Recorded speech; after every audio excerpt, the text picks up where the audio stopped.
Have you experienced the awesome power of the Panasonic Real 3DO system? Obviously. Presenting 3DO, the most advanced home gaming system in the universe. It's time to put away your toys.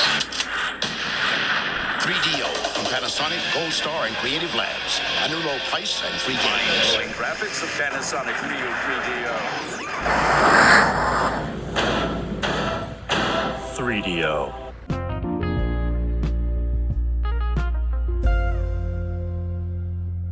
Hello, everybody, and welcome back to the 3DO Experience, the 3DO retrospective podcast where we talk about all things 3DO, the 3DO company, the console, and everything in between. I am Bill, and this is Threk. How you doing, Threk? Oh, I'm doing dandy, Bill. How are you? I'm doing okay. It's the middle of winter. It snowed. They threw salt everywhere, and it's disgusting out, like usual up in New England.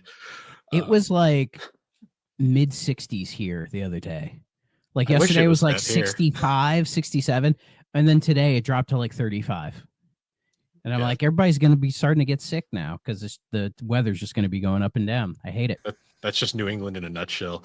We actually have a guest for this episode. We got Jake from Press B to Cancel. How's it going, Jake? I'm doing great, and I feel right at home. I'm in Ontario, and it's I don't know what it is in freedom units, but it's like -5 up here. So I'm also used to the snow. I had to shovel yesterday, but I'm doing great. Thanks for having me on this week. Yeah, no worries, man. Yeah, it's been a bit of a week. Nothing too crazy. A lot of There's been some stuff, but nothing. Yeah. But before we get into the news, have we asked Jake about his 3DO experience? Because we've been doing that with all of our guests. Did we during the Halloween special where we didn't talk about Halloween? That episode was kind of a blur. I'm not going to lie. Well, So- Jake, the floor is yours. So Sure. we'll ask you, I'll tell you do what. you have any experience with the 3DO? No, in fact, the first experience in years is actually starting to listen to you guys' show. I remember seeing the magazine ads as a kid. I remember really wanting one, though. I remember seeing other systems like N64 and PlayStation, but something about the 3DO. I always wanted the 3DO. I think it's probably because the ads I saw were for a Star Trek Next Generation game, which I don't even think came out for the system. I don't believe. I don't think so. Yeah. What TNG game was that? Was that the one that came out on SNES and Genesis? No, it looked like a brand new thing. It was like all 3D models. I don't know. I remember thinking, I have to look. I'm gonna have to look I'm a into big that. Trekkie. Yeah. Oh yeah. I want Hey, this. I love Trek too, man. Yeah, but I missed out. I mean, in fact, I haven't even really spun up emulators until I know we were talking about another episode as well that we would do in the future. And I'm like, let me look at some of these games and check them out. And I'm surprised they're not all bad. This is not the CDI, right? Like there's actually gems on this system. Oh, It's yeah. interesting to hear. Oh, yeah. That's been the whole awesome journey with this podcast. Is we've been discovering like I still say we discovered Icebreaker as one of the coolest little games that nobody knows about. Escape from Monster Manor.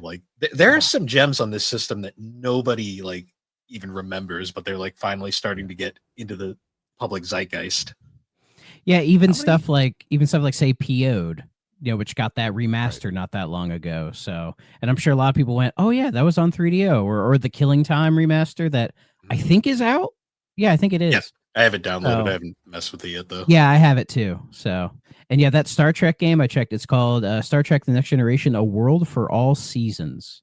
It was being done by Spectrum Holobyte. That's a totally unique game. Then that's different from the Yeah. SNES game. Yeah. Yeah. And so it was going to be like a choose your own adventure. People were comparing it to Wing Commander. So, man, I would have loved a fucked up 3D version of Worf that you can just mess around with, because this is TNG, so you can just beat the shit out of him. It'd be great if you just tell him no. That's all I'd want. It's just the tell Worf no button. That's all I want. I need a shut up Wesley button. You had a question before, Jake? Or? Sorry, what was your question? Yeah, do you guys know how many units sold for the system? Because It there's a was, few different manufacturers of this too, right? So it's kind of like PlayStation 2 numbers where they say it's a thing, but we don't exactly know if it's true. It sold 170 million units. This is the best-selling console of all time. So it's worldwide, it's estimated at least over 2 million, which is higher than a lot of people expect. Yeah, That is more than expected, yeah. Yeah, it sold better than more well-known failed consoles like the Jaguar, for instance. The Jaguar or the CDI. The Jaguar's Okay. fun because it's actually shocking how poor that thing sold. Like me and Alex on GNC, we had done a episode on failed consoles, and one of my favorite because she loves the Jaguar for some reason, but she's like I'm not sure if it's a meme or if it's like it's her being serious sometimes. Like a lot of things on the internet, it starts ironic and then becomes unironic. Yeah. But there was a point where like we were talking about the 32X and I'd mentioned how it was kind of a failure. And she's like, yeah, because the Jaguar was superior. I'm like, Alex, the 32X sold more than the Jaguar. And she was like, oh.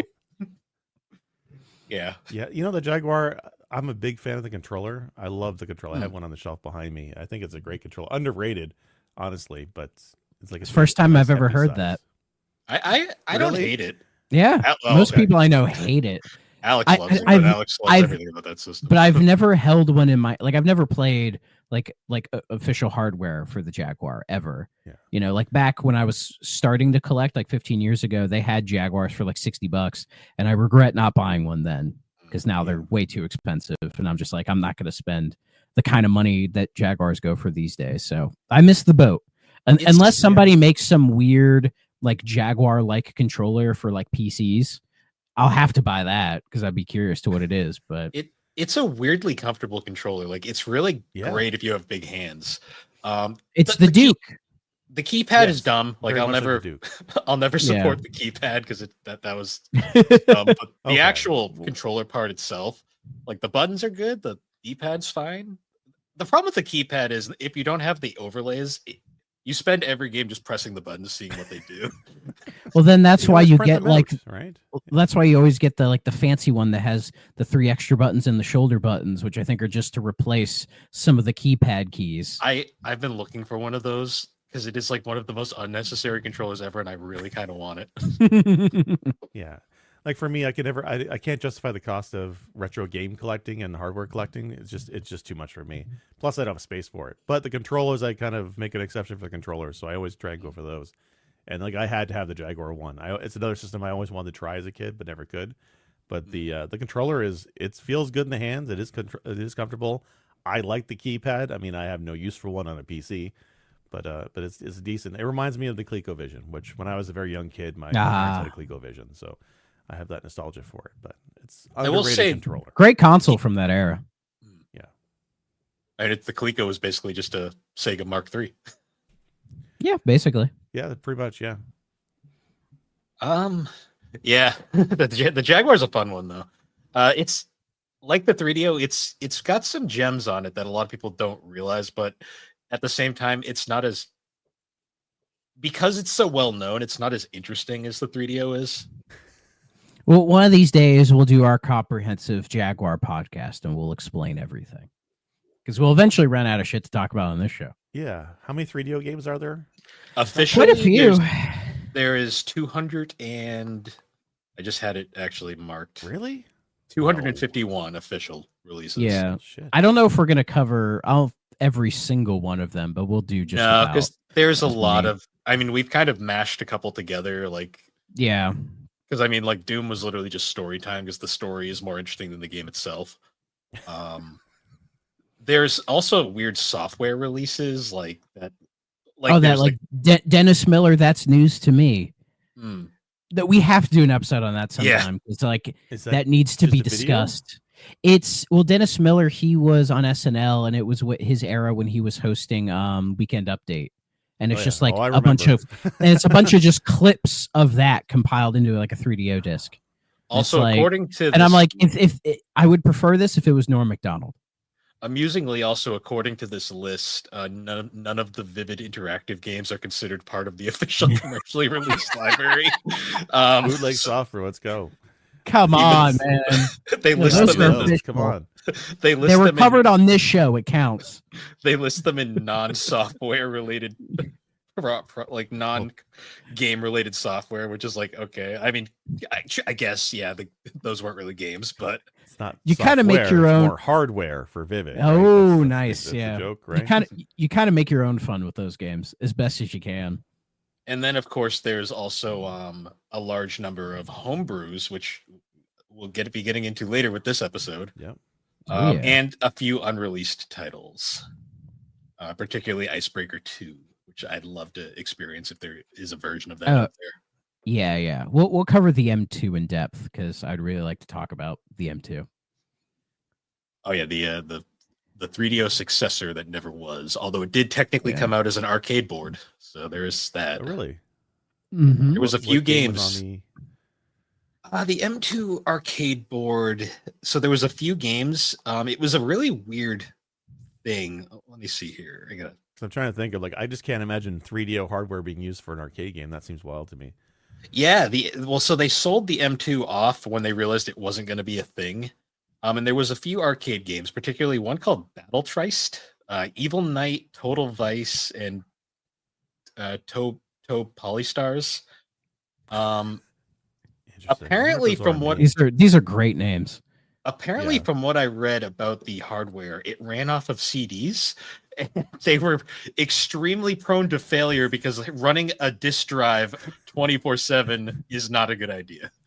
What a fucking thought! Yeah. Wow. Well, that's like Laserdiscs, right? With what's that? Dragon's Lair, right? Used to be on Laserdiscs back in the day, and it's absolutely notorious for failing. Yeah, I can't imagine wanting to repeat that with discs with the 3DO hardware in an arcade machine. That's wild. Yeah, like most things 3DO, it was an interesting idea that was poorly executed. Yeah. Okay. Yeah. Oh, but other than that, gaming news wise, not a ton has happened recently. The Sims Legacy collections came out. Yeah. So this got leaked like a couple days prior because EA was doing we're gonna do 25th anniversary celebration for The Sims, and then immediately I think it was the fan site or whatever was like, oh yeah, they're doing 1 and 2. It's coming out on this date. They had a whole timer thing set up for it, and it's Sims 1 and 2 Legacy editions, and they're the base games with all the DLC. 1 is 20, 2 is 30, I think, and you can get both for 40, which is actually a really good deal. Yeah. So, and it's cool. I think people seem mostly happy with it. They are buggy. Shocker. They have issues. 1 not so bad. 2 crashes a lot. Yeah. Well, recently EA said that that they're going to try to address all these in a patch, mainly for Sims 2. And people have had some issues with Sims 1, but I can only imagine porting just taking the old games and just making them work on modern systems they're gonna run into issues, obviously. Yeah. And it's EA. They don't have time. They don't have fucking time to get these right. They're EA. They're a small indie company, They got to rush out a shitty football game every year. Do this. Yeah. Yeah, and they got to rush out a shitty football game every year. Which, funnily enough, I was gonna ask. Go ahead. Funnily enough, speaking of all this, I actually watched that Madden documentary they did.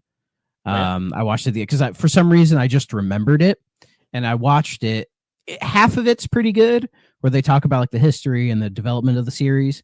But then when they start talking about the competition and when they acquired the exclusive NFL rights and kind of how Madden like addressing the modern criticism, that stuff got really bad.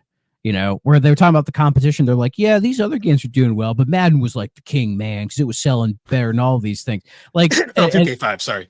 2K. They literally tried to imply that NFL 2K5, because it came out at $20, the NFL got pissed and basically gave the exclusive rights to EA. They tried to imply that in the documentary, and that is not fucking true at all. No. Though I know when Sega did the $20 for NFL 2K5, they did not tell the NFL, and they were a little pissed about it. And I think EA used that as leverage to do it, but it wasn't like the NFL gave it to them, But it's a whole thing. It's only 4 episodes. Again, some of it's really good, but I hate how they address the modern criticism as it's just we're just constantly getting death threats all the time, and it's not legit criticism.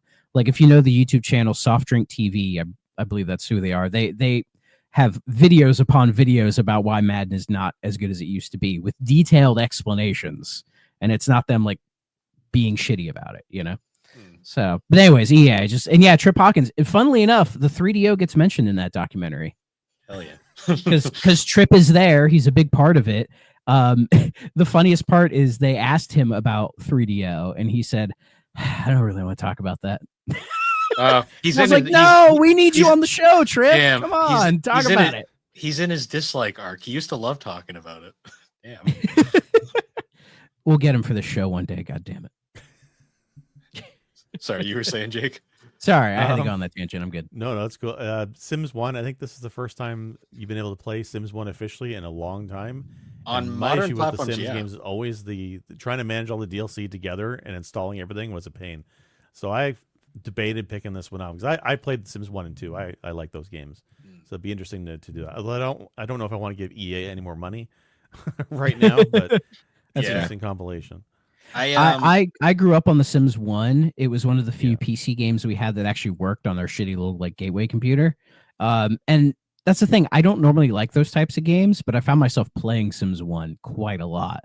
And I never had the expansions. It was just the base game. So when this goes on sale, like $20, I'll wait till it's like 10 or $8 and then I will buy it. Yeah.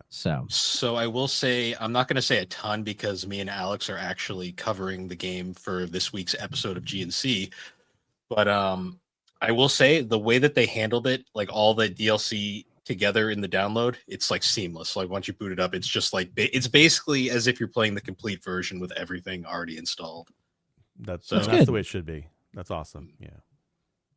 Once they address the crashing issue, it'll probably be a lot better because gameplay wise, it played fine. I mean, the game always kind of ran like shit back in the day because it was a glitchy game to begin with.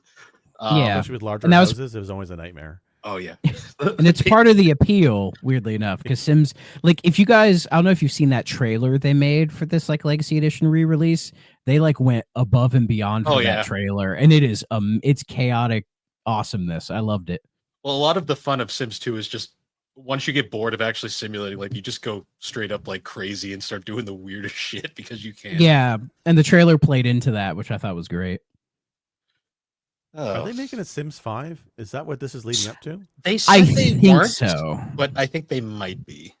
Well, they had said they had something in development. I forget what it was, like Project something, and it was meant to be like a replacement for Sims 4 or something like that. Right. But my guess is it probably just will be Sims 5 because people have been begging for it for a long. It's been 10 years since Sims 4. Sims 4 is? Yeah, because Sims 4. Yeah, 2014. But they keep adding stuff to Sims 4 still, right? There's still expansions for that all the time. Yeah, Sims 4. Sims it's free to play now. It's free to play, but if you want to play it the fun way, you have to spend like thousands of dollars in DLC. So it's thank you. Leave it. I thought of fun unlocked DLC. I mean, I've thought about downloading the base game just to mess around with it since it's free to play, but I just haven't gotten around to it. The base game, it's better than it was when it first came out, but it is very naturally. Yeah. Yeah, that's a thing though. I'm amazed it happened because this is the first time you can play all 4 Sims games on Steam, which is kind of crazy. But that's great. I believe 3 is on there as well. 3 is there, yes. Okay, that's great. So yeah, it's great. It's nice to see these companies are starting to, if slowly, they're starting to look into their back catalog and put more older things out. Considering how crazy Sims fans are, I guarantee you they made millions when those both dropped. Oh, guaranteed. For sure. Absolutely. Me and Alex were both day one, spent the $40 because we can't control ourselves. Yeah. Just listen to those tunes again. Oh, the soundtracks are amazing. Sims 1 soundtracks burned into my brain. So good. And then 2 has the Devo guy, which is great. Mark Mothersbaugh. Love that guy. But speaking of old releases, this is kind of breaking news because Capcom was doing their little showcase thing with like Monster Hunter Wilds, and they were talking about the new Onimusha game, which the way they phrased it, it's not going to be a Souls-like because that's what I was kind of afraid of. I'm like, it doesn't need to be that. Leave it alone. But they announced in it that they are remastering Onimusha 2. Nice. And that's coming out this year. Cool. Hopefully it's better than the first game because I do not like the first game. People get mad at me, but I don't like it. I don't like it. Well, the first game is very clearly a Resident Evil. We decided not to make Resident Evil and made something else game. Yeah, and I hate that style of control for any other game. I just can't stand it. 2 is much better. 2 and 3 definitely. Yeah. A lot. Yeah, people are hoping they'll do 3. Yeah. One plays exactly like Resident Evil, and you're like, it's kind of like Devil May Cry, where you're like, oh yeah, this was definitely a Resident Evil. This was one of the many Resident Evil 4s before they. Yeah, basically. So yeah, it's cool to see Onimusha 2 coming back. Maybe they'll do 3 as well because I think 3 is like the fan favorite. So and that has what's the French guy? What's his name? Jean-Luc or something? Something like that. It's been Yeah, forever. Yeah, whatever. Let's see, what else is there? The ESA was talking about like the tariff situation. We won't get too deep into it, but I mean, this is changing all the time. So we'll see. Because the issue I think with the tariffs is if the Switch, say the Switch 2 is coming out this year, right? And the manufacturing normally takes place in China, and if the tariffs are going to hit China, then does that mean the Switch is going to be more expensive? Probably. Yeah.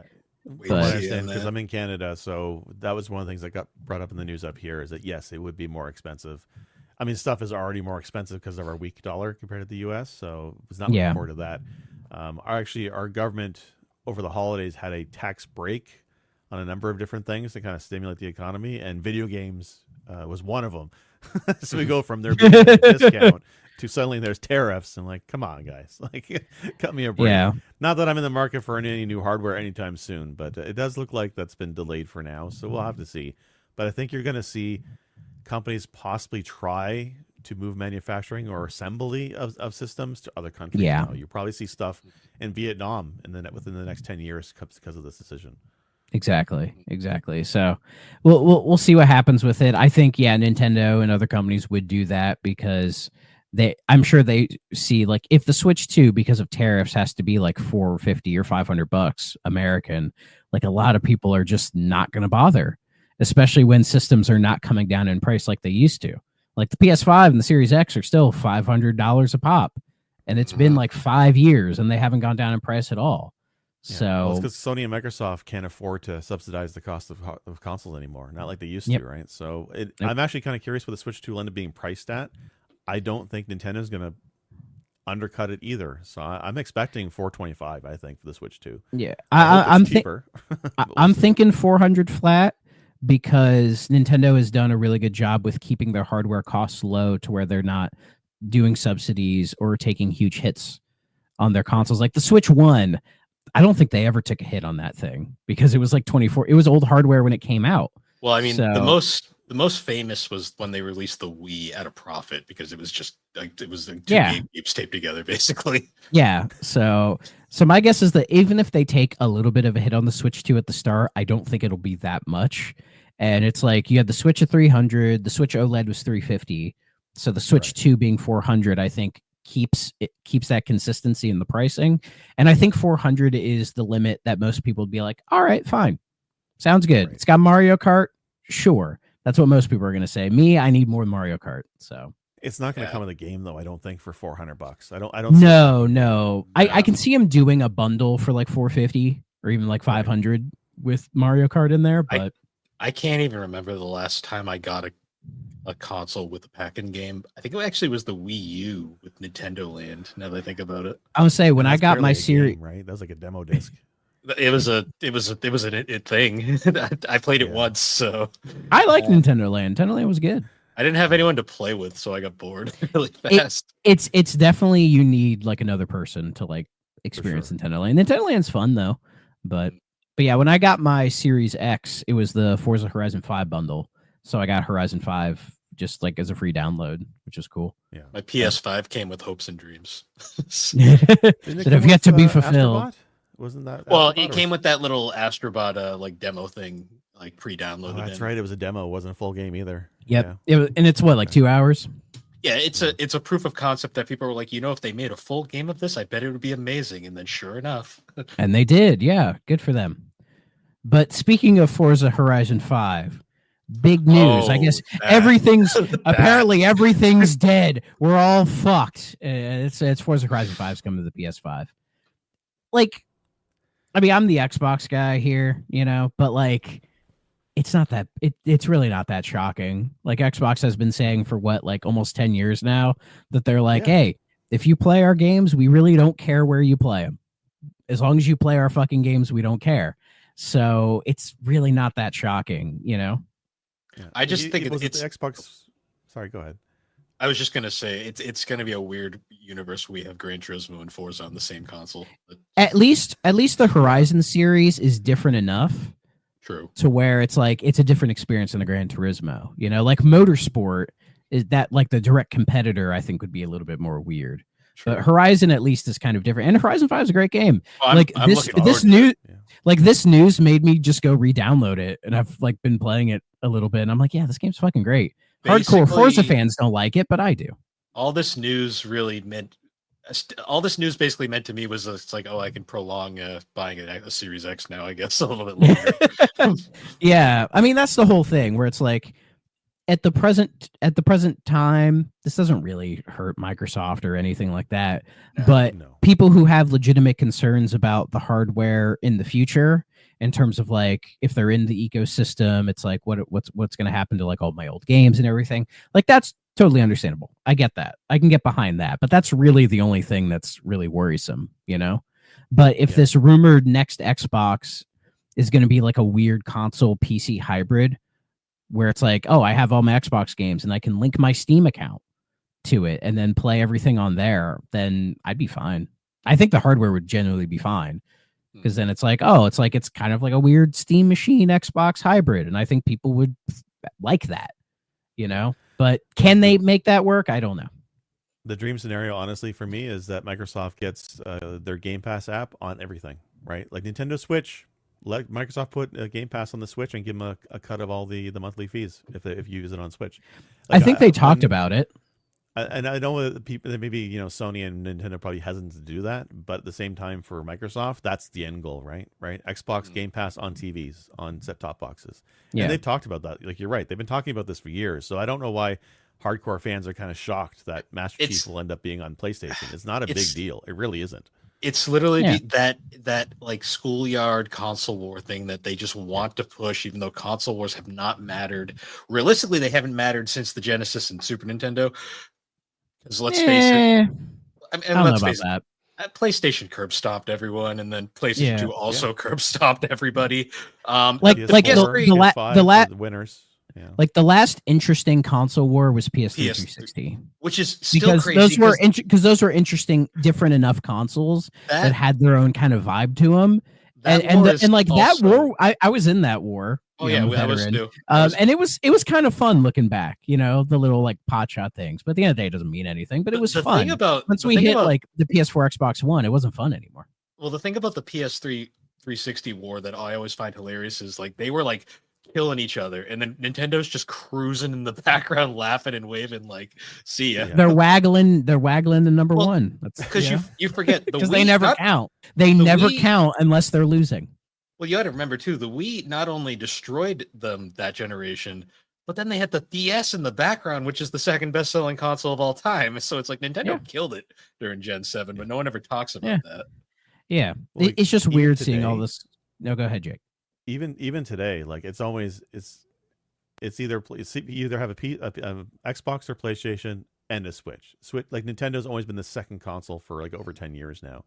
Even now for myself, haven't owned a PlayStation or Xbox since the 360, but I've always had a Nintendo console in the house and a gaming PC, right? So for me, it's as long as it comes to PC, I'm kind of happy, but I'll still buy a Switch or I'll still buy whatever Nintendo brings out, usually mostly because I have kids. But it's interesting that consoles aren't really a factor in my life anymore. I'm much more focused on the games and ideally playing them on PC. Like, I think the industry is going towards being more like PC centric. That like everything is like with Microsoft putting everything on PC, Sony is like slowly rolling everything out on PC. Like I won't be shocked if in a couple years they're just dating everything on PC as well. And if say if Xbox keeps doing hardware and it has Steam account functionality, then it's like, oh, I can buy PlayStation games through Steam and play it on an Xbox. Well, that's like that idea isn't. Either of you guys own a Steam Deck? I do not. I do not currently, just because I probably wouldn't use it. I got one. I would. Started last year. I should have gotten one sooner because that thing is amazing. I almost don't consider it a console, but it kind of effectively replaces consoles for me. And I know there's a rumor that they're working on a standalone console that runs Steam OS, but that to me would be the smartest business move of Microsoft. I don't think they would ever do it, but to build an Xbox that just has Steam OS on it and work with them, because what Valve made in that hardware space, like Valve is, whenever they dedicate the resources to something, they always do it stellar. They always do it well. It's just a question of whether they iterate on it and do a second one, or they just kind of move into something else, right? But the Steam Deck is an awesome device, and that's what Microsoft should be doing.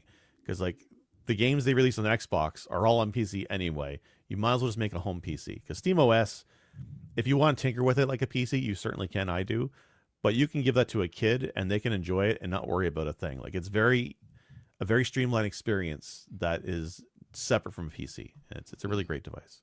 Yeah. And I wouldn't be surprised if something like that happens in the future, you know? And then if, you know, Microsoft and Sony are putting all their stuff out on PC anyways, then it's like, yeah, then the whole exclusive argument doesn't matter anymore. And you just play the games, say, like, if you've been a PlayStation owner forever and you're in that ecosystem, or if you're in the Xbox ecosystem, you can stay there and be fine, but then you'll have access to like everything else, you know? Like Nintendo, I think, is the one that would take harder to budge. They're going to be stubborn till the very end, like they always are. I genuinely think they will officially release a game on PC in my lifetime. When, I don't know. I could be like 90, and then they do it, and then I'd be like, oh, that's what finally kills me, because I can't believe they did it. It's going to be fucking Duck Hunt or some stupid shit like that. Yeah, like if they shadow drop, say, like Breath of the Wild on Steam, that would sell like 10 million immediately. They're gonna make Nintendo. People would flip the shit. They would flip out, and it would be a huge boost to sales for Nintendo, more than they probably would expect. But they don't want to pay that like 30% to Valve. Yep. So that's why they won't do it, even though they probably would get more money. Like, never say never, because look at Nintendo did for a time was releasing stuff on mobile, right? Remember Super Mario Brothers Run, right? Or Fire Emblem, Pokemon Go. And that's because Go. And that's because the Wii U was dying and the 3DS was treading water. And I think the mobile thing was just like a backdoor in case the Switch didn't work out. See, I miss the Pokemon Go era though, because that was like that was some of the most insane shit from gamers I've ever seen. Like post-COVID, thinking about Pokemon Go is insane. Well, did I ever told you the story about my coworker playing Pokemon Go at work when I was working night shift? No. So I walk into work. He's got the ceiling fan set to the lowest setting, so it's like moving barely at all. And his phone is taped to the blade, just spinning around slowly. And I'm like, I just look up, I'm like, the fuck are you doing? And he's like, oh, I'm getting eggs. I'm just like, all right, I don't want to only be a part cheating of this. yourself. I'm like, I don't want to be a part of this. Great. I literally walked away and was like, I don't want to be part of this. Can we hit the reset button? Is that possible? Oh, people don't care about Pokemon Go anymore, so it's fine. I know people who still play it. Do they? Like, kind of religiously, yeah. And it's just like, okay, fine. You do you, bub. Whatever makes you happy, I don't care.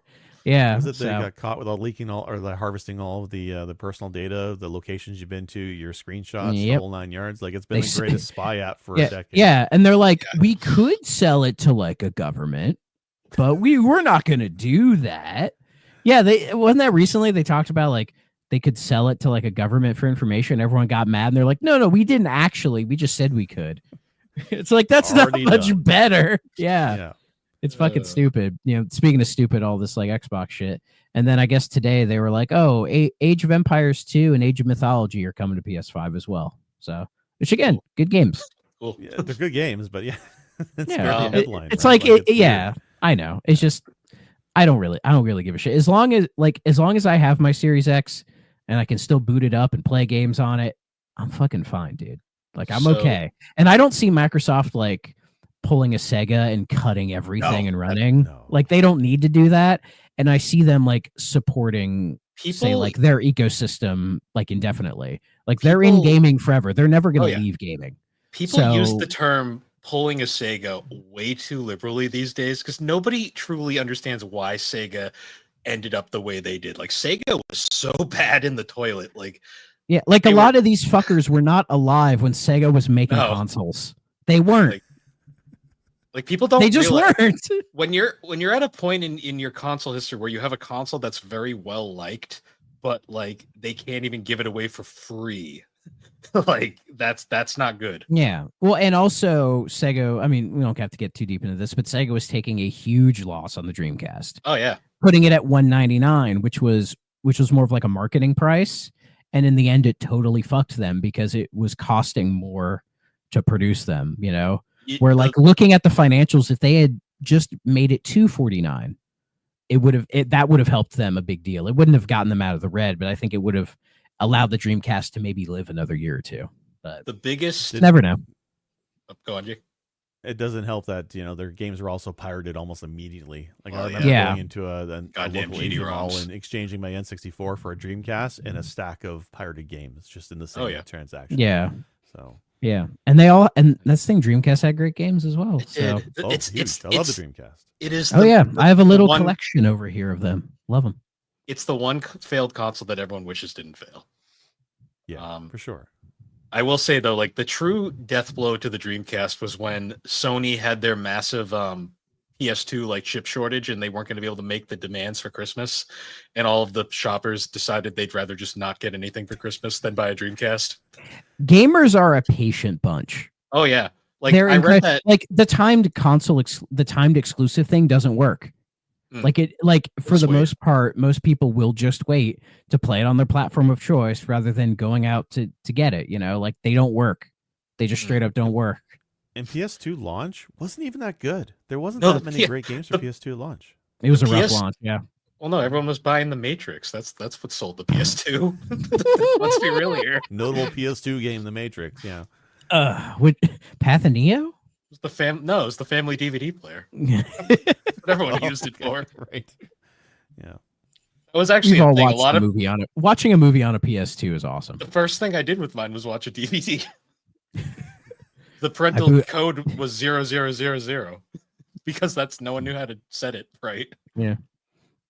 I booted up X-Men Legends. That's First a thing good I did game. with the PS2. Loved it. I think I played on the 360.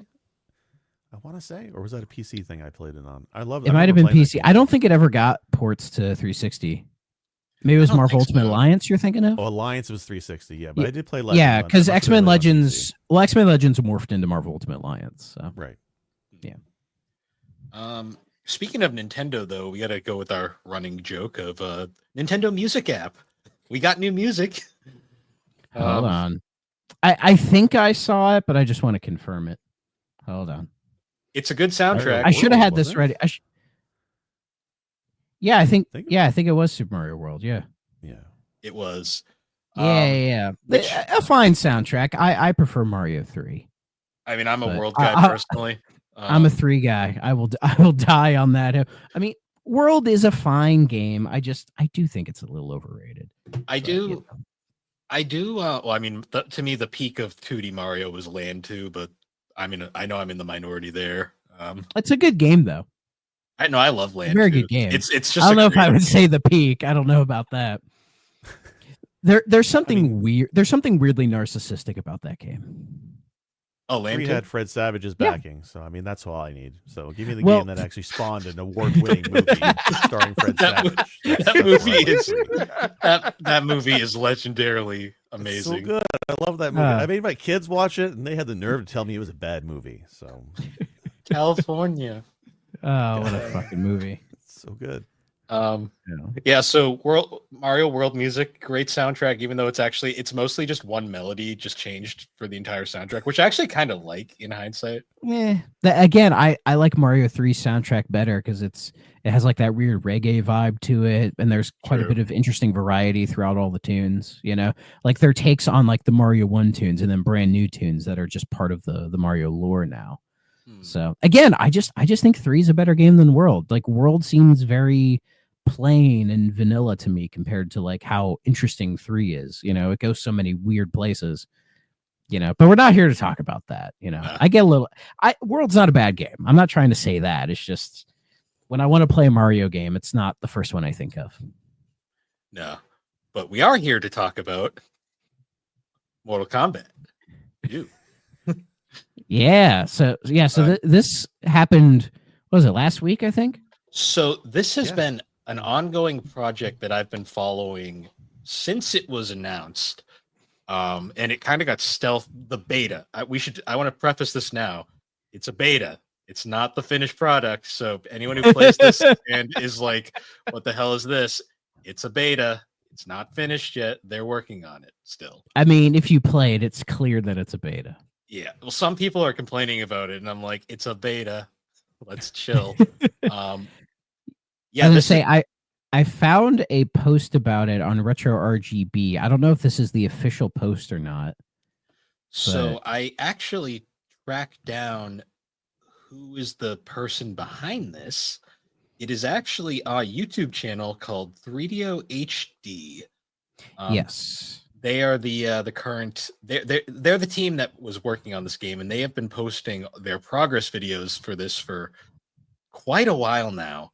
And it has been fascinating to watch, like the amount of work that they put into this game, just like over the years. Like they also did like a 3DO Tetris version and a bunch of other cool stuff. But the Mortal Kombat 2 port is very interesting because this is a game that famously did not come out for the 3DO.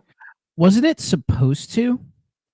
There's never been an official confirmed like thing about that. It's one of those games that people have always wondered about because famously the 3DO had for the longest time arguably the best port of Street Fighter 2 ever made.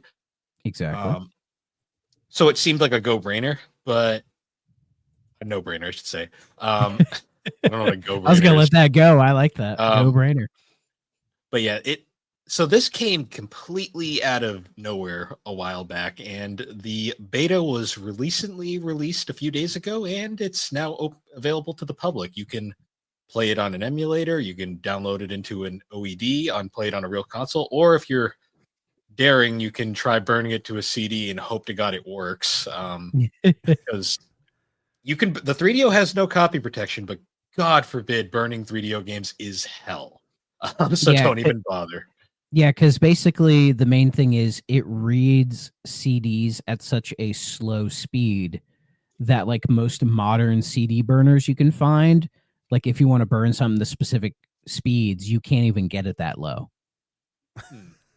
I'm not even kidding. Yeah. Like I've looked into like burning 3DO games onto CDs and playing them on and nowadays it's like every step of the process is a fail point.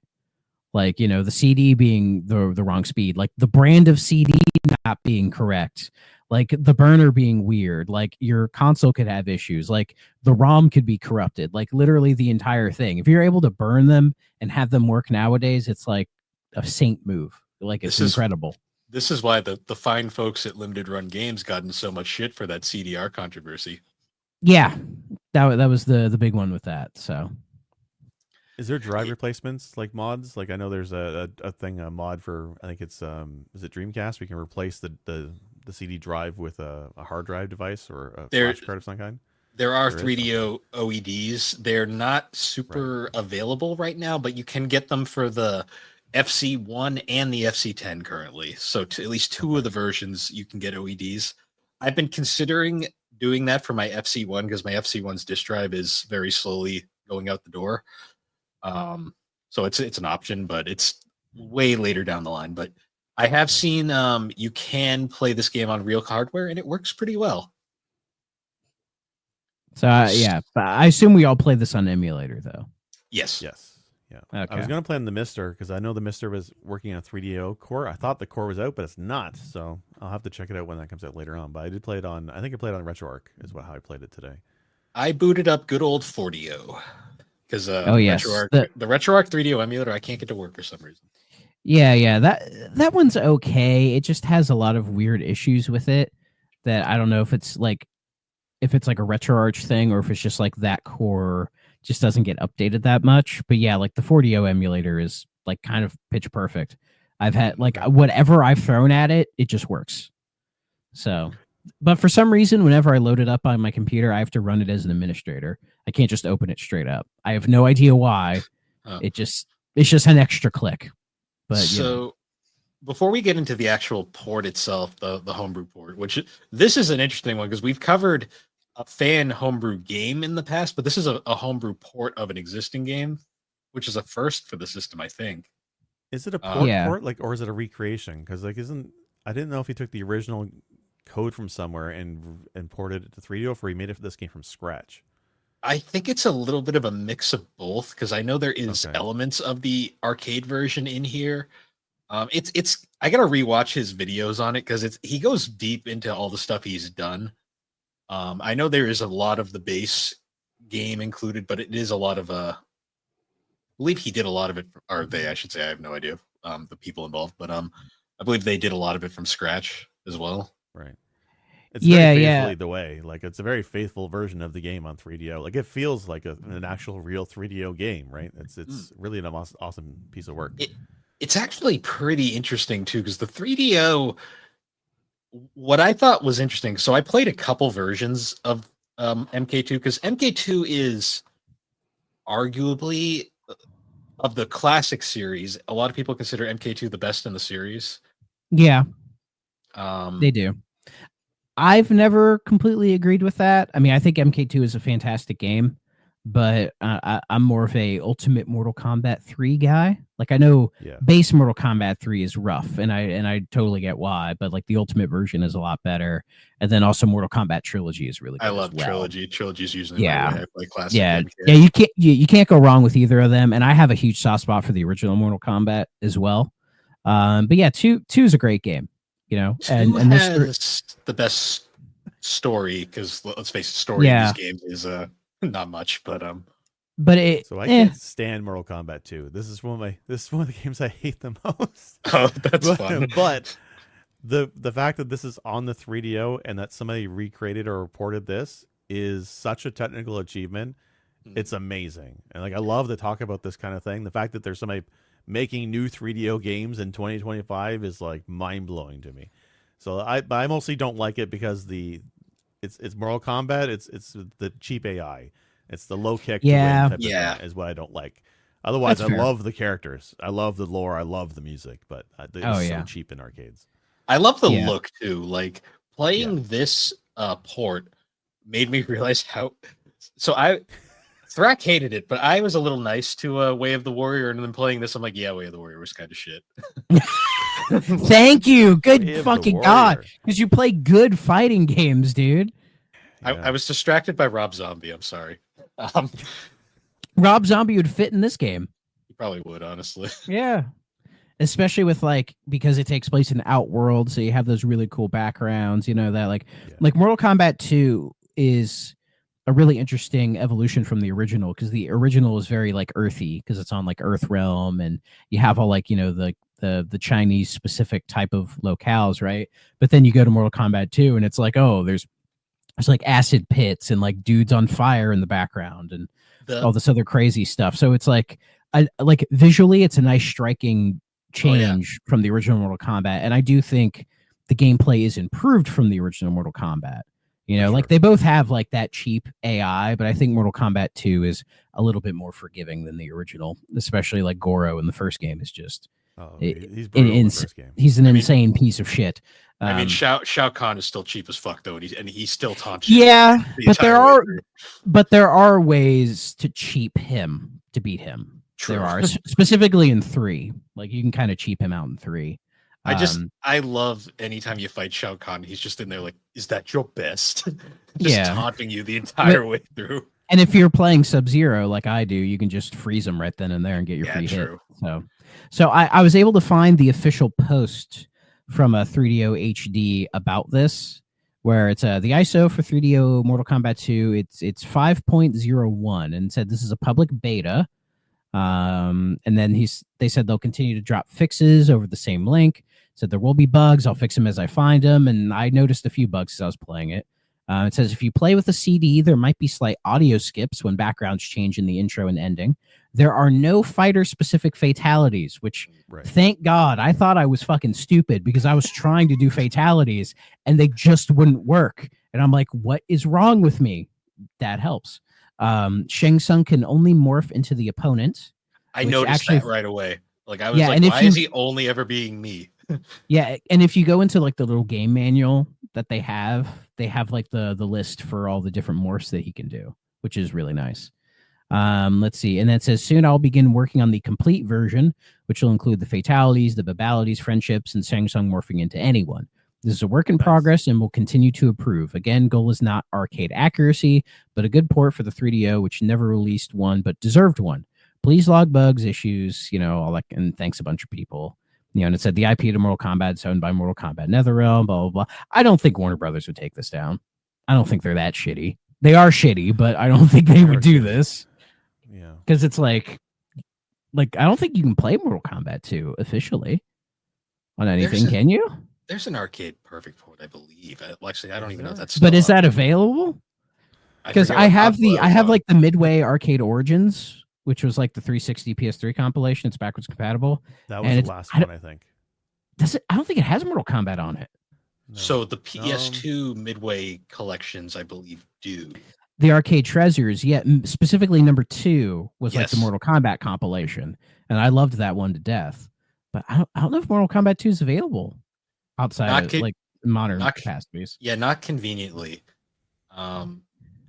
So one thing I did notice, so the thing that fascinates me about this this port is its performance, because this game, Mortal Kombat 2, was also ported to Saturn and PlayStation back in the day, and the 3DO famously has a lot less video RAM and a lot less like just general hardware capabilities than the Saturn and PlayStation. And the Saturn and PlayStation versions of Mortal Kombat 2 are kind of rough. Like, they don't run very well. That PlayStation one, between every of the intro screens, every screen there was a loading flash between every single one of them. It's like loading, next screen, loading, pick a character, loading. Like I didn't realize how bad it was until I played it today. I thought the Saturn would be rough because I heard Shang Tsung's teleports and all that were kind of glitchy on the Saturn. But the PS1 port is, I think, unplayable. It's ridiculous. Yeah, which is crazy because the PlayStation is significantly more powerful than the 3DO in almost every way. I think that's just an issue with like games when we went from cartridge based to disc based. Is that a lot of these devs were just not ready to handle like how CDs read data differently than cartridges, you know? Like when I talked about that Madden documentary, one of the things they brought up is that Madden 96 famously did not release on PlayStation, despite the PlayStation already being out, and Game Day released that year as well. And they talked about how they were trying to get Madden 96 to run on the PlayStation, and they just couldn't. Like the load times were too bad, and just like the hardware, just like the transition from cartridge to CD for game devs was a bit of a challenge. So that's why they famously skipped it. A prototype of that, of Madden 96 PS1 did leak, so you can try it, and all the issues they said that people say are there, like the load times are really bad. And yeah, like Mortal Kombat is definitely another one that just the transition, I think, freaked people out. So I watched a side-by-side comparison of this port next to the arcade. It's close. Like, it's really good. Yeah. Arcade is obviously cleaner, but like if I wasn't looking like spot on, like frame by frame close, I wouldn't notice. Like, this was a very clean version of the game. Like, because one thing about MK2 that I love that most of the ports don't get is the backgrounds are really dynamic. Like, there is a lot of layers, and like particularly there's that one fight where the little like shadowy ghouls are kind of just standing there in the foreground, in the background. They're missing in most ports, except the 32X version. Ironically, that they're in there. Which this port is surprisingly good. Like, I think that's considered the best like home console port of Mortal Kombat 2 is the 32X version. It was for a long time. A lot of people are arguing this might overtake it when it's finished. Potentially, yeah, because I noticed that it wasn't running at full speed most of the time. It was capped around 40 frames a second, which was fine. But I noticed that, like, because I've played the arcade version, like you can emulate the arcade version on MAME, and I highly recommend doing it so you can have more of a direct comparison. And it's like that version runs a lot faster and a lot smoother. But I imagine the 3DO version can get there. Yeah, you know? That was so graphically, like I was impressed the entire way. The character sounds are spot on, like all the animations are amazing. Like, obviously we haven't seen the fatalities yet. I'm assuming those will also look amazing. Like, even like the stage fatalities where like the character gets knocked off and like flies down into the spike pit, like that looked amazing. Like when I because this has the pit too, which has that like 3D thing where the character's like falling and then the background, like they're getting closer to the background. You know, I've watched a bunch of behind the scenes stuff on Mortal Kombat over the years because I really like the series, and I just loved hearing like how they did it, which was just like the character sprite is still, but the background is just getting closer, but you know your eyes perceive it differently. You know. what I like too about this port is there's a mode where you can look at the stages and scroll around the stages, and That that's was when so I realized cool. it has the parallax, which I think that from what I Yeah. recall, the Genesis and SNES versions obviously don't have that, and No. the attention to detail on the stages is pretty interesting there. Like he even added some the ability to change the background texture for some of the stages. So if you're in like the pit, for example, there's different backgrounds you can have spawn in the background. So it's not just the same nighttime sky or the battle in the background. So there's some variation to it. Like you said, it's not meant to be arcade perfect. It's just meant to be a great 3DO port, which I think is a great path to follow with something like this, because it's like a love letter to what could have been, I think. And it's pretty solid. Yeah. The one thing I will say though is, and this is only a complaint if you were a hardcore Mortal Kombat 2 fan and you religiously play the arcade version. It's not a perfect port in terms of gameplay, which I noticed right away. Well, because also like the camera, I think, is a little bit zoomed in. So compared to say the arcade version, so it feels a little bit more claustrophobic. I read a bit of a thing behind that from the from 3DO HD. Apparently, it's not actually zoomed in. It's just how it was like scaled when he like basically the resolution changed between 3DO and like arcade. It's just kind of how it came out. Yeah, it's fine. You get used to it. It's just that if you've played the arcade version and you compare it, that's something you immediately notice. Like you don't have the win counters above the health bars. Like the time is just like right in the middle instead of slightly above. Just little things like that. But it kind of adds to the quirkiness of a console port of an arcade game. Right. But when you compare it to like the Genesis version, for example, like I played the Genesis Mortal Kombat 2 quite a bit as a kid, and I played a little bit of the SNES one. I think I rented it once. But I always remember those looking pretty good for the time. I never had an issue with the graphics, but when I compare them today with this 3DO version, it's night and day. Like it's quite amazing. Even with the 32X version, I didn't realize how much better the 32X version was over the Genesis version. I don't give that add-on enough credit, I guess. Yeah, but the Genesis version of definitely MK2. Yeah, the Genesis version of MK2 has like those washed out colors and just something about it. Like it doesn't have the same impact that say the Genesis version of Mortal Kombat 1 had. I mean, you could argue that's probably more because of the blood. But I think even though the Genesis version of Mortal Kombat 1 is a significant downgrade, I still like that version. It has one of the best soundtracks in the series. The soundtrack is good, and like the gameplay still feels really good. But in 2, I don't know, the gameplay doesn't feel as good in that compared to say the arcade versions. Yeah, for me, it's the AI. The AI dominates. Like when I'm spinning on each version, each of the ports, and the first time I come across a Raiden, and he just decides to throw me back-to-back throws, and it just murders you. I mean, that's just he immediately does the teleport move.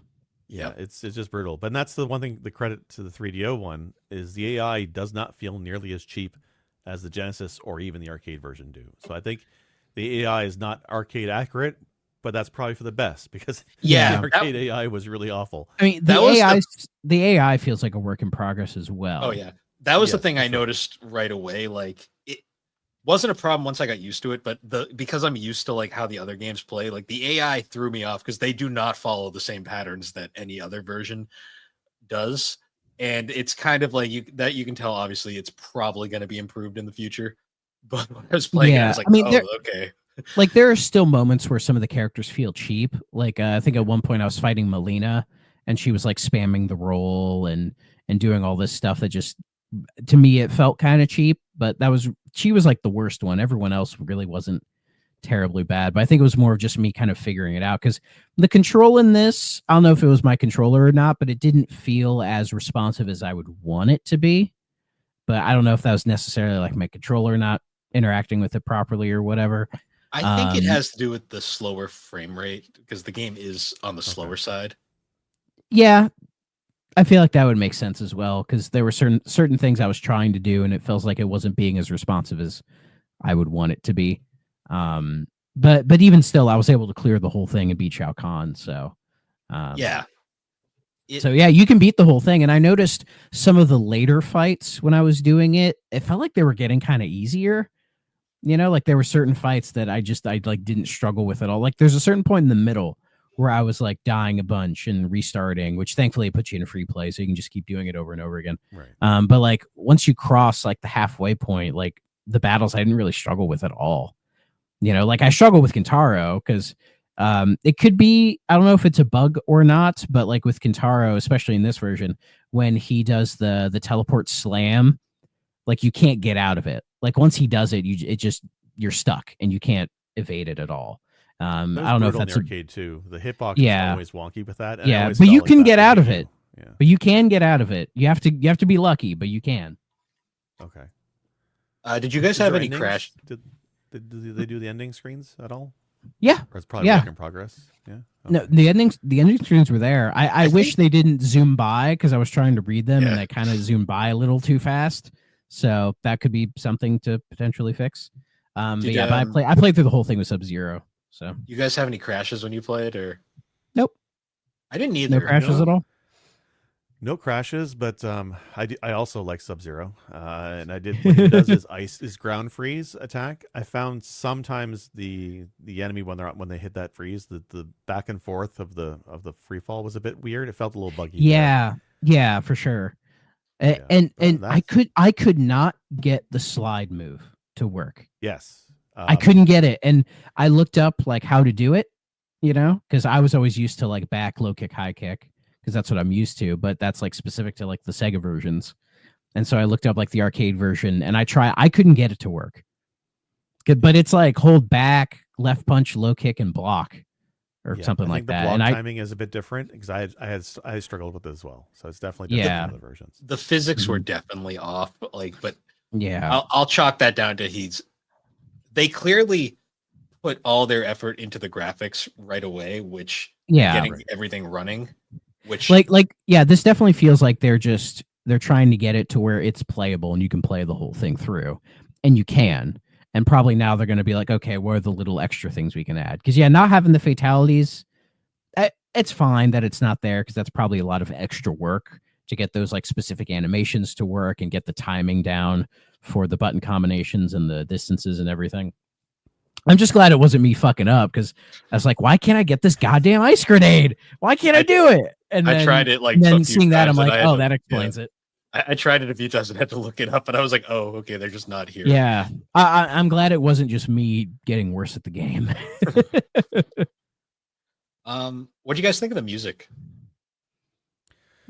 That's what the surprising thing for me is how every port of MK2 I played today sounds completely different. Like nothing like the arcade. Yeah, The arcade still does it best with the soundtrack. I was hoping to hear a bit better sound quality from a 3DO version. It's not bad. It's probably the best out of the other ports for home for sure. But I found some of the sound effects I think are clipping. They feel a little too loud or a little bit off. But I'm sure he'll fix that. It sounds like he was like taking samples directly from the arcade version and trying to convert them to say like how the 3DO like works with like the sound chip or whatever. Yeah, I think we were to me, like I found the soundtrack, it was fine but a little underwhelming, and to me I think that was mostly just because we played Street Fighter 2. The Street Fighter 2 soundtrack is just so extra for no reason. Banging. It Fucking banging. It's so good. It's like arguably CD quality or they redid everything just for 3DO, and it is so epic. Really? Oh yeah, There's quite a few 3DO ports that redo the soundtracks, and they're like really fucking good. Like the Doom one. Like the best thing about it is the redone soundtrack. Until we found out about the composer, and then it yeah. me. But hey, you can download those files. You can pirate those files and listen to them. True. And be like, these are kind of dope. These are kind of fucking dope. I I like just the wish story he about wasn't a piece of shit. Yeah, I mean, I do. I liked before we found out about him. I liked the idea that it was just his church band. Then they were just doing it in a garage because that entire game's development is hilarious. I mean, what's more holy than destroying demons? Okay, I'm just saying that they do good covers, but they are good covers. They're fun. Yeah, the Street Fighter 2 soundtrack though, like that's one I recommend looking up because it's like, holy crap, it's so good. Yeah, and I think that's what I was expecting with this one. I thought the music would be the highlight for me, and it turns out it was more the graphics. I think I was more impressed with than this one. Again, not that it's bad, especially when I compared the 3DO soundtrack to like honestly, even the Genesis. I love Genesis sound, but I found the Genesis music was awful. So yeah, it's it's nice to not see the improved. best. MK1 especially had when the it's like much better especially soundtrack. MK1 is a lot better on the Genesis. And even like MK3 and Ultimate Mortal Kombat 3's Genesis soundtracks are pretty solid, and like what they're able to get out of that sound chip for those more like later games are like pretty good. You know, like pretty close to the arcade versions. So yeah, MK2 is just kind of that weird in the middle. My guess is the team doesn't have like a sound team. Oh, doubt it. To make their own reinterpretations, so they kind of have to deal with. They probably have to work with what they got, and I mean, who knows? Maybe in the guy who did this. So it's unclear on their YouTube. I'm assuming it's multiple people, but I don't really know. Well, there are credits. So if you beat the whole game, you beat Shao Kahn, you do get specific credits. I skipped those, so that's not me. I mean, I looked at them, and I think there was like 2 or 3 people who were doing like the hard work, and then they thanked a bunch of like people who helped like test it and do like some QA stuff for them. So, but yeah, you can tell it's like maybe no more than 2 or 3 people working on this thing at once. Yeah, it's still more than BioFury, because I'm pretty sure BioFury was just one dude. Yeah, just one dude, but it was pretty impressive what that one dude was able to create. Shout out to Retro Love Letter. He's actually working on a 3D engine for the thing right now, and it's kind of cool. Yeah, that'd be cool. Yeah, other than that though, like I liked it. Like I was like shocked how good this port felt, especially just like obviously like most of my, if I'm playing MK2 and it's not the arcade version, it's probably this version just because it's the only version I own technically, but right. It's also, this was the best port for a while, weirdly enough. But this was surprising, especially considering just how even the bit for the, because when I think beta, I usually think like good groundwork, but like a lot less polished. This feels super polished for a beta, which I kind of found really interesting. It still has quite a bit of work to go, but I think for where they are sitting right now, it is pretty solid. And my guess is they probably did like a 3DO port for it just because it feels right. That's like, this is a game that should have been on 3DO. It makes sense considering the time frame. Yeah, like none of the other Mortal Kombats on 3DO make sense except this one. I have no idea why.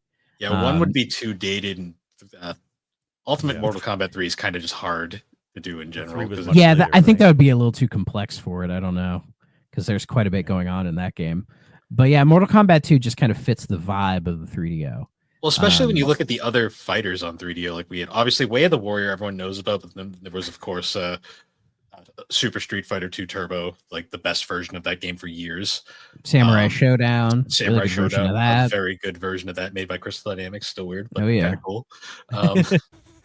Balls 3D. Really? Oh yeah, Balls. Crystal Dynamics. Okay. Yeah, Crystal did the port for some reason because, well, Crystal they needed something to do. Crystal was one of the most prolific developers on 3DO early on. I think we've actually covered all of their games now at this point. Yeah. Right. And we did our whole little retrospective episode on them as well, so y'all can go listen to that if you haven't. But it definitely fits because like MK2 was ported to damn well everything, right? I mean, it had Game Boy, Game Gear ports, which real rough, Master System ports. Like, it was on every system of the day, so it is on Genesis, Super Nintendo. It was on the Amiga. Yeah, DOS got a PC as well, and Saturn and PlayStation. Yeah. No Jaguar port, but that doesn't surprise me that much because surprises me. I'm like, this feels like a Jaguar port too. Well, what's funny is controller and everything.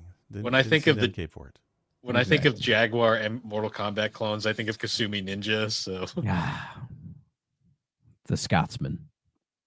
So just a little tangent. Kasumi Ninja, that game's rough in a lot of ways. It's not the worst thing ever, but my God, it's pretty bad though. No, it is pretty bad. Let's not get ourselves here. I've played worse, but I will say true. I've played Way of the Warrior. The menus in that game are the dumbest menus I've ever seen. Because weird like first person 3D museum thing where you select your character.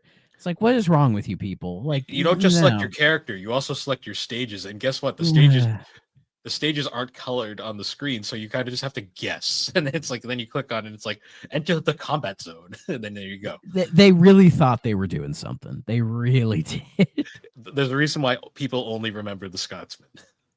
There's a reason the team that developed this does not have a Wikipedia article. Yes. Was Tattoo Warriors on the 3DO, or was that Sega CD? That's a good question. I don't know. I know That's have the bad one I remember. That's the Mortal Kombat ripoff. They say I remember the most. Well, there's one more 3DO fighter that we have to cover. Our friend of the show, Casey, keeps bringing it up because it's one of the worst fighters, I guess, on the system. I forget the name of it right now. It's on the list. It's on the list. I'll have to recheck. Hold on. Crap. He mentioned it in the episode. That's why I always think about it.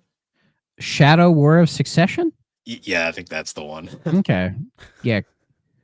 I've never heard of that, so that'll be fun. Well, I remember because when you said you hated Way of the Warrior, he joked about that one, how it's worse. So. Like how it's worse. I'm like, oh boy. It's honestly though, this aside from this being just an amazing port of Mortal Kombat 2, this just brings me so much excitement for the future of like 3DO Homebrew. Because I'm just curious what else people can bring to this system. Like, it's interesting how they can take this dated hardware and do like wizardry with it now that they have unlimited time and resources. Yeah, I think 3DO might be entering its era that the Jaguar did for a while, where like people were doing a bunch of homebrew stuff for it. I think this might be the next couple years. It may be the 3DO's like renaissance for all this weird kind of homebrew shit that people are doing with it. It helps too that the 3DO is a relatively non-complex system for the time. Like it's very off-the-shelf parts, kind of. I think it used pretty basic ARM processors and stuff. And I mean, it's a powerful system for the time, but it's not like it doesn't have stupid Jaguar hardware where it's like Tom and Jerry in the corner and there's a Genesis chip in here. Just use that instead. Yeah, people were able to figure that out to a certain degree. With time, it's like the Saturn, how people are discovering the Saturn is actually extremely powerful, but it was just a complicated mess. Yeah, it's kind of the same with Jag, where I think even in homebrew, people really haven't been able to realize the full potential of what the Jag could have been. Well, I know this takes a few years to figure out, right? Like I'm a big fan of Atari 2600 homebrew. And like, there's a fantastic port of Pac-Man now, or recreation of Pac-Man on the 2600. Yeah, I've seen that. When you have years of dev time to figure out the kinks of the system, you can do anything, right? So it's and like you're 3DO now. Rushing it out in 3 minutes to make a fail. Right. You could port Halo to the 2600. I've played that. It's pretty. That's a cool game. Yeah. Or when last time we were doing Myst, I found somebody ported Myst to the Atari 2600. Of course they did. And it's kind of dope. There's something really cool about it. So it's definitely worth looking into. Just type in like Myst 2600 or whatever, and you'll find it. Yeah, I am looking forward though to once this does get finished. I'd like to see the finished product, and also kind of like to see a physical release. I don't know if they could legally get away with that, but yeah, probably not, because you know the rights to 3DO. Well, it's not so much that you can make Mortal 3DO Kombat. It's more not midway. That, yes. It's more Warner Brothers. Warner Brothers would show up and be like, "What are you trying to do with my product, sir?" Yeah, even though they don't. Dare you make a tax write-off for us? Yeah, I know, right? Yeah, even though they don't really do anything with Mortal Kombat outside of putting out the new ones every couple of years. Which I'm sure fine, but like Sub-Zero to Multiverses, something. But that's getting shut down again, isn't it?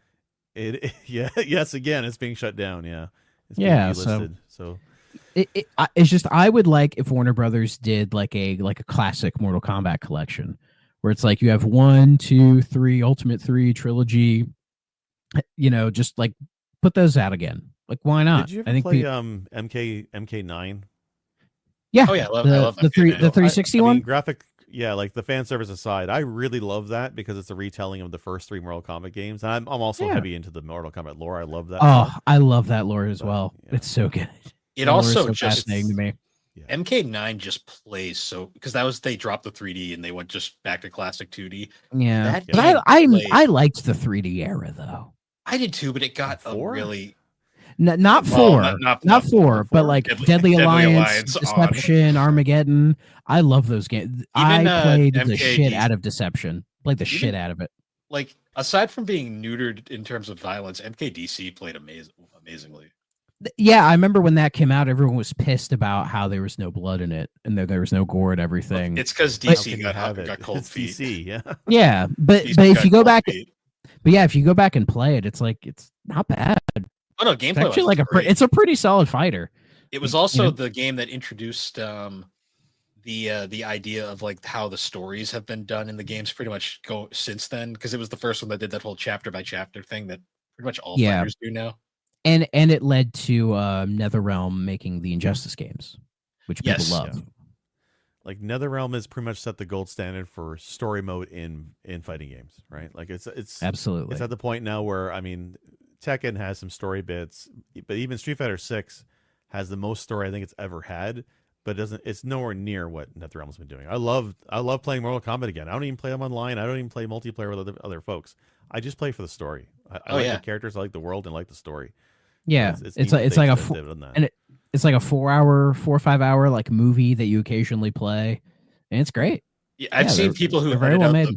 They edit out the fights and just make it a straight up movie, and it's like it's actually an entertaining movie to watch. Yeah, you just watch the cutscenes because like they're not treating it like super seriously. They're not necessarily like tongue in cheek, but it's like it's just kind of like turn your brain off and have some fun with it. You know what I mean? I love the start of 9 with Johnny Cage just like, wow, these special effects are great. Who's your agent?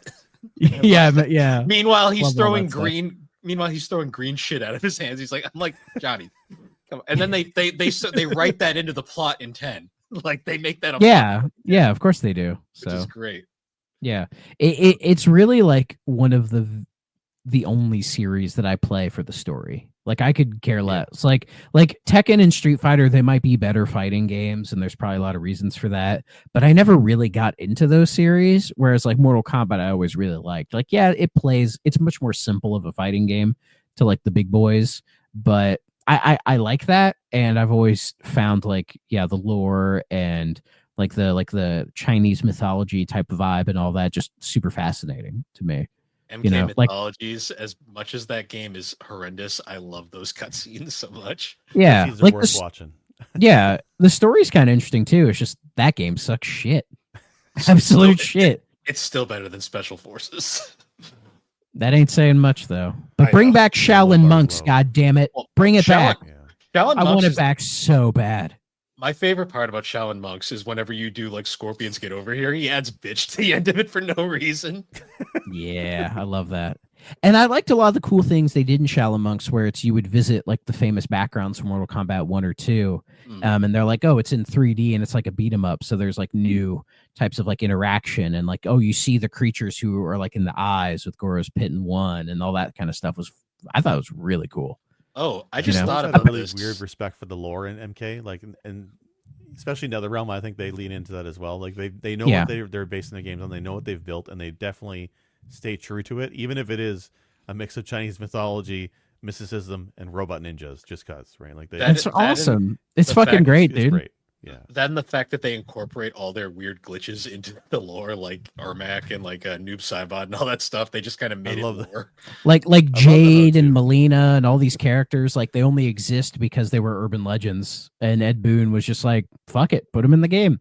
And that I think helps Mortal Kombat as well, as that Ed Boon has been like the head of it the entire time. So I think that helps. And a lot of like guys like John Vogel and Steve Barron and all these other guys who have been there from very early on, still working the team. Dan Forden, Sal Vita, like all those Midway guys. I did not actually check this. Did any of you guys get a Toasty? Yes. Okay, so but it's not Dan Forden. Damn. Something else, right? Who do you think it is?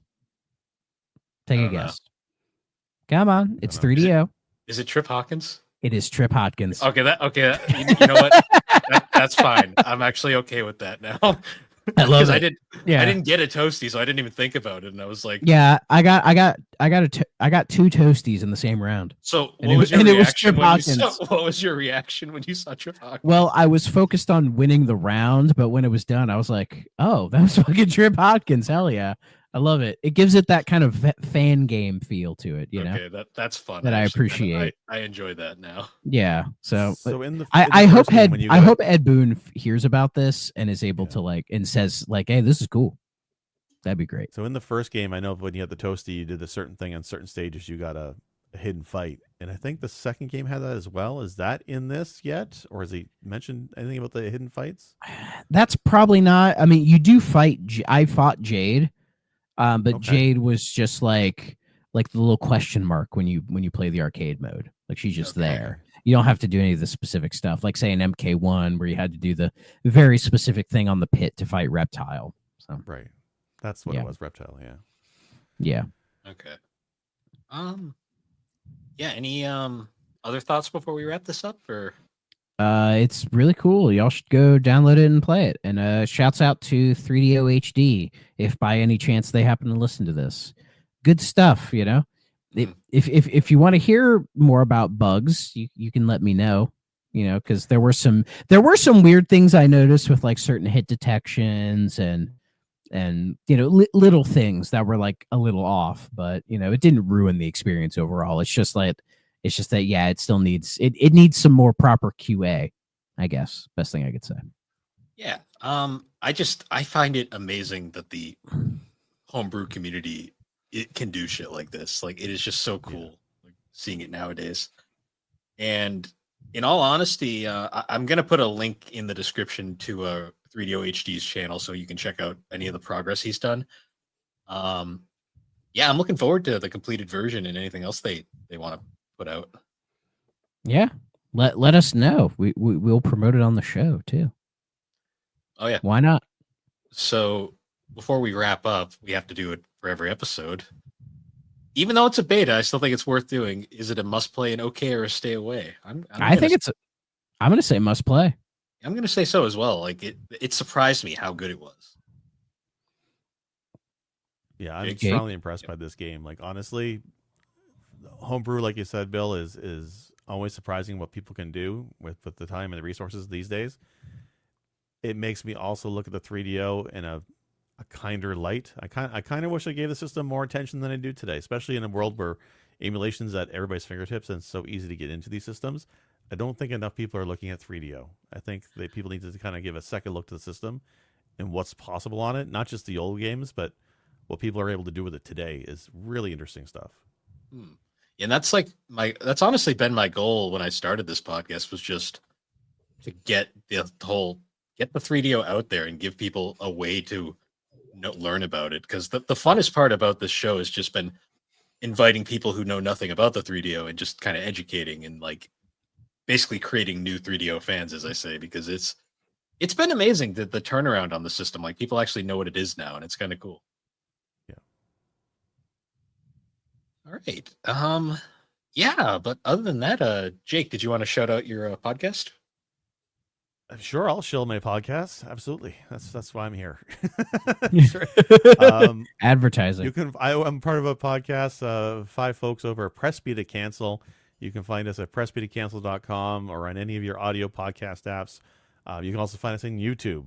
We appreciate the free follows whenever possible as we try and grow our podcast. Much like you guys, we're a retro game podcast. We've been going 4 years now, I think almost 5. I know we took a break at some point early on, but we have been podcasting for quite a long time. And it's we recently joined the SuperPod Network, I think, along with you guys. Mm-hmm. It's been a great experience working with Aaron and all you guys. It's been fantastic. A lot of great shows. So glad to be part of it. Hell yeah. And yeah, once again, though, guys, thank you for joining us on the 3DO Experience. You can find the 3DO Experience on all the major podcasting platforms, particularly Apple Podcast and Spotify. And be sure to check us out over on the SuperPod Network. That is superpodnetwork.com, an awesome site. You can find all sorts of podcasts, blogs, shows, all sorts of cool things.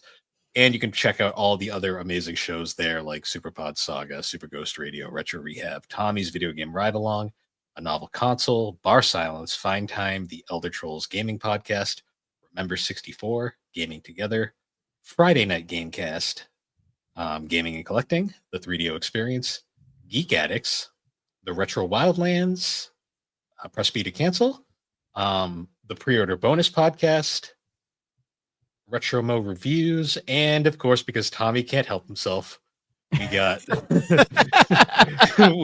we've got Tommy's new show, Tommy and Grant Go Podcasting. It's not in the car. It's not the same. I missed the car cast. I'm giving him shit about it. He sounds a lot like that guy that used to be on Superpod Saga. I'm just saying. Yeah, that AI. Whatever happened to that? Yeah. But anyways, guys, once again, thank you for joining us. We will see you all next time. Bye-bye.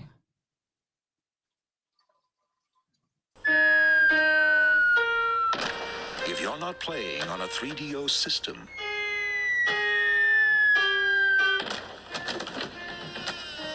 what are you playing with?